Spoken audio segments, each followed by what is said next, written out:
Hello friends, welcome to my channel as Tamil. தொடர்ந்து நாம தீபாவளி பலகாரங்கள் பார்த்து வந்துட்டுருக்கோம். இன்னும் நிறைய பலகார வகைகள் பார்க்க போகிறோம். அந்த வகையில் இன்றைக்கி நம்ம பார்க்கக்கூடிய ரெசிபி என்னென்னு பார்த்தீங்கன்னா, வாயில் வச்சதும் கரையக்கூடிய அளவுக்கு ஒரு சாஃப்டான மொறுன்னு ரொம்ப நாள் கெடாத அளவுக்கு எப்படி சோமா செய்கிறதுன்னு தான் பார்க்க போகிறோம். இதுக்கு தேவையான பொருள் என்னென்னு சொல்கிறேன், நோட் பண்ணிக்கோங்க. மேலே வந்து கிராம் கணக்குலையும் கொடுத்துருக்கேன்.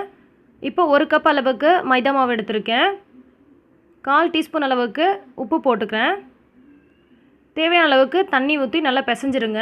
இந்த மாவு பார்த்திங்கன்னா நல்லா வந்து ஒரு 10 நிமிஷத்துலேருந்து 15 நிமிஷம் வரைக்கும் நல்லா வந்து பிசைஞ்சு விடணும். அப்போ தான் வந்து நமக்கு நல்ல ஒரு சாஃப்டான மாவு கிடைக்கும். சோமாஸும் பார்த்திங்கன்னா நல்ல ஒரு சாஃப்டாக சூப்பராக இருக்கும். இப்போ இந்த மாதிரி வந்து நம்ம நல்லா பிசைஞ்சு வச்சாச்சு பாருங்கள். நல்லா வந்து சாஃப்டாக இருக்குது பிசைகிறதுலையே. ஸோ இப்போ இந்த மாவு நல்லா வந்து பிசைஞ்சு வச்சுட்டு நம்ம இதை ஓரமாக வச்சிடலாம். இது வந்து ஒரு 10 நிமிஷம் ஆகட்டும். அதுக்குள்ளே நம்ம வந்து பூரணத்துக்கு தேவையான பொருள்லாம் வந்து ரெடி பண்ணிக்கலாம். இப்போ நம்ம ஒரு பேனை ஹீட் பண்ணிவிட்டு அதில் 1/4 கப் அளவுக்கு ரவை சேர்த்துக்கலாம். எந்த கப்பால் மைதா போட்டிங்களோ அதே கப்பால் 1/4 கப் அளவுக்கு ரவை எடுங்க. இது வந்து நல்லா பொன்னிறமாகிற வரைக்கும் நல்லா வறுத்தெடுங்க. அப்போ தான் நமக்கு அந்த பூரணம் வந்து நல்லா டேஸ்ட்டாக இருக்கும். அதே நேரத்தில் தீஞ்சிடவும் கூடாது. இந்த மாதிரி வறுத்தெடுத்து ஒரு பிளேட்டில் கொட்டிக்கலாம். அடுத்தது 1/4 கப் அளவுக்கு பொட்டுக்கடலை எடுத்துக்கோங்க. 1/4 கப்புக்கும் கொஞ்சம் கம்மியாக கூட எடுக்கலாம். பொட்டுக்கல்லையும் அதே மாதிரியே வந்து தீஞ்சிடாமல் இந்த மாதிரி வறுத்தெடுங்க. இப்போ நல்லா வந்து வறுபட்டுருச்சு. இதையும் அதே பிளேட்டில் கொட்டிக்கலாம். அடுத்தது ஒரு ஸ்பூன் அளவுக்கு கசகசா எடுத்து இதையும் வறுத்துக்கோங்க.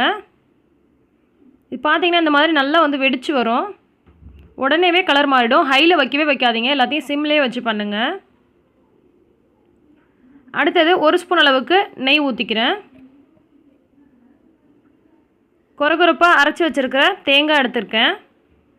இது நீங்கள் துருவியும் சேர்த்துக்கலாம். அப்படி இல்லைனா வந்து மிக்சியில் வந்து இந்த மாதிரி நல்லா வந்து நைஸாக வந்து பண்ணிக்கலாம். இதையும் சேர்த்துட்டு நல்லா வந்து ப்ரௌனிஷ் ஆகும். அந்த அளவுக்கு வந்து பச்சை வாசனை போகிற அளவுக்கு வதக்கி எடுத்துக்கோங்க. நல்ல ஒரு வாசனை வரும் நெய்யோட வதக்கும் போது. ரொம்ப நாளைக்கு வரைக்கும் வச்சுருக்க போகிறீங்க அப்படின்னு சொல்கிறவங்க தேங்காய் வந்து அவாய்ட் பண்ணிக்கலாம். நெய்யும் தேங்காயும் அவாய்ட் பண்ணிக்கோங்க. மற்ற பொருட்கள்லாம் போட்டு நம்ம சேர்த்து ஒரு மிக்சி ஜாரில் போட்டு நம்ம அரைச்சிடலாம். பட் தேங்காய் போட்டிங்கன்னா ரொம்ப டேஸ்ட்டாக இருக்கும். 1 வாரம் வரைக்கும் நீங்கள் வச்சு சாப்பிடலாம். அதுக்கு மேலேயும் வச்சுருக்க போகிறீங்க அப்படின்னு சொன்னால் தேங்காய் அவாய்ட் பண்ணிக்கோங்க. இப்போ 1/2 கப் அளவுக்கு சர்க்கரையில் 2 ஏலக்காய் போட்டு அதையும் நம்ம ஜார்லேயே சேர்த்துடலாம். இப்போ இதை வந்து நல்லா வந்து அரைச்சி எடுத்துடலாம். ரொம்ப வந்து நைஸாக மாவு மாதிரி அரைக்கணும்னு அவசியம் கிடையாது. இந்த மாதிரி இருந்தாலே போதும். இப்போ இதை ஒரு பிளேட்டில் நான் கொட்டி வச்சுக்கிறேன். இப்போ இந்த மாவு வந்து நமக்கு 10 நிமிஷம் ஆயிடுச்சு. பார்த்திங்கன்னா நல்லா சாஃப்டாக இருக்கும்.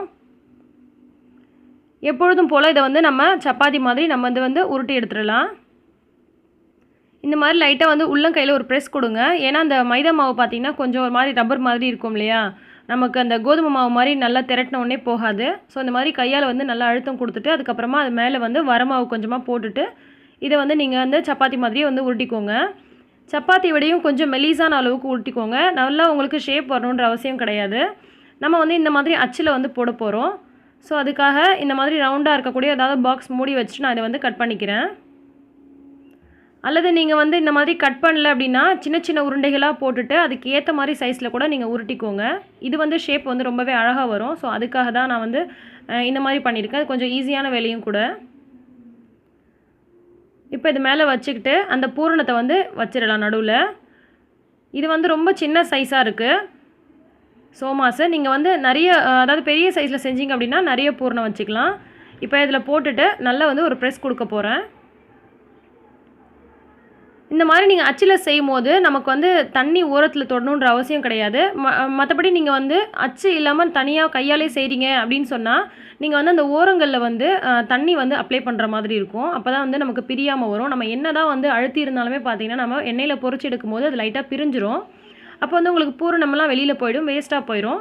ஸோ வந்து நல்லா வந்து ப்ரெஸ் கொடுங்க. இப்போ நான் உங்களுக்கு அந்த அச்சு இல்லாமல் கையிலேயே செஞ்சு காமிக்கிறேன் பாருங்கள். இந்த மாதிரி நடுவில் கொஞ்சமாக பூரணத்தை வச்சுக்கலாம். ரொம்ப நிறையாவும் வச்சிடாதீங்க, ரொம்ப கொஞ்சமாகவும் வச்சிடாதீங்க. இந்த மாதிரி தண்ணி தொட்டு அந்த ஓரத்தில் வந்து நம்ம தடவிடலாம். இப்போ தான் பாதியாக மடிச்சுக்கோங்க. தண்ணி போட்டிருக்கனால பார்த்திங்கன்னா அது வந்து பிரிஞ்சு வராத அளவுக்கு நல்லா ஒட்டிக்கும். இதுவே நீங்கள் தண்ணி போடாமல் ப்ரெஸ் பண்ணி விட்டீங்க அப்படின்னா உங்களுக்கு அது வந்து எண்ணெயில் பொரிக்கும் போது நீங்கள் என்ன தான் வந்து ஒட்டி விட்டுருந்தாலும் அது வந்து பிரிஞ்சிட்டு வந்துடும். இப்போ இந்த மாதிரி சைடில் வந்து உங்களுக்கு என்ன மாதிரியான டிசைன்ஸ்லாம் பிடிக்குமோ அந்த மாதிரி நீங்கள் பண்ணிக்கலாம். இது கொஞ்சம் ஈஸியாக இருக்கும் அப்படின்றதுக்காக நான் உங்களுக்கு இந்த மாதிரி சொல்லித்தரேன். இன்னும் 2, 3 டிசைன்ஸ் எல்லாம் கூட இருக்குது. இது மாதிரிலாம் செய்ய வரல அப்படின்னா நீங்கள் அப்படியே கூட வச்சு நல்லா ப்ரெஸ் கொடுத்துடலாம். இப்போ நம்ம எல்லா சோமாஸையுமே இந்த மாதிரி வந்து ரெடி பண்ணி வச்சுருக்கோம். இது பார்த்தீங்கன்னா கொஞ்சம் சின்ன சைஸ் சோமாஸு. நீங்கள் பெருசாக செஞ்சிங்கன்னா அதுக்கேற்ற மாதிரியான அளவுக்கு உங்களுக்கு வரும். நமக்கு இந்த மாதிரி பூரணம் வந்து மீந்திருக்கு. பூரணம் வந்து பார்த்திங்கன்னா பத்தாம போயிட்டா தான் நம்ம மறுபடியும் செய்கிற மாதிரி இருக்கும். ஸோ எக்ஸ்ட்ரா இருந்துச்சுன்னா பிரச்சனை கிடையாது. இப்போ இதை வந்து நிறைய வந்து எண்ணெயில் போட்டுறாமல் ஒரு 4 நாளாக போட்டு உங்களோட எண்ணெய்க்கு ஏற்ற மாதிரி நீங்கள் பொரிச்சு எடுத்துக்கோங்க. இதை வந்து ஒரு மிதமான சூட்டில் ஒரு 4 நிமிஷத்துக்கு வந்து வேக விட்டு எடுங்க. அப்போ தான் உங்களுக்கு மேலே வந்து நல்ல க்ரன்ச்சியாகவும் உள்ளே வந்து கொஞ்சம் சாஃப்டாகவும் இருக்கும். நீங்கள் வந்து போட்ட உடனேவே ஹையில் வச்சுட்டு நீங்கள் எடுத்துட்டீங்க அப்படின்னு சொன்னால் மேலெலாம் மொறுமொறுன்னு இருக்கும். உள்ளே பார்த்தீங்கன்னா வேகாத மாதிரியே இருக்கும். அப்புறம் நீண்ட நாள் வந்து நம்மளால் வச்சுருக்க முடியாது. இப்போ நமக்கு சூப்பரான சுவையான செம்ம சாஃப்டான சோமாஸ் வந்து ரெடி ஆகிடுச்சு. இது எந்த அளவுக்கு சாஃப்டாக இருக்குது அப்படின்றத நான் உங்களுக்கு காமிக்கிறேன் பாருங்கள். இப்போ ஒரு சோமாஸ் எடுத்து நான் உங்களுக்கு உடச்சி காமிக்கிறேன். உடச்ச உடனே உடையுது. அதே நேரத்தில் பார்த்தீங்கன்னா உள்ளே வந்து நல்லா சாஃப்டாக செம்ம சூப்பராக இருக்குங்க. கண்டிப்பாக நீங்கள் செஞ்சு சாப்பிட்டு பாருங்கள். இந்த தீபாவளி ரெசிபி உங்களுக்கு பிடிச்சிருந்துச்சுன்னா லைக் பண்ணி மற்றவங்களுக்கும் ஷேர் பண்ணுங்கள். இன்னும் பல சூப்பரான டேஸ்ட்டான ஈஸியான தீபாவளி ரெசிபிஸ் உடனுக்குடன் தெரிஞ்சுக்க ஆஸ் தமிழ் சேனலை சப்ஸ்கிரைப் பண்ணிடுங்க. நன்றி.